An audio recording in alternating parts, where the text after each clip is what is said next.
Ek lees graag vandag vir ons 'n ou Psalm voor. Jy is welkom om jou oë toe te maak en hierdie woorde te ontvang. Psalm 31. By U, Here, skuil ek. Laat my tog nooit teleurgesteld staan nie. Bevry my, want U is getrou. Luister na my, red my tog gou.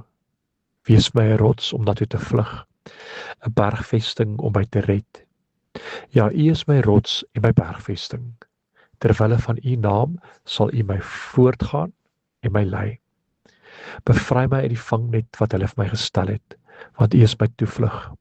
In U hande gee ek my lewe oor, want die Here, troue God, U het my vrygemaak. Wees my genadig, Here, want ek is in die nood. Van verdriet het my oë swak geword, ja, alles in my. My lewe vergaan van kommer en my jare van swaar kry. Deur my ellende word my krag geknak en teer my liggaam uit. Maar ek vertrou op U, Here. Ek sê, U is my God. My tye is in U hand.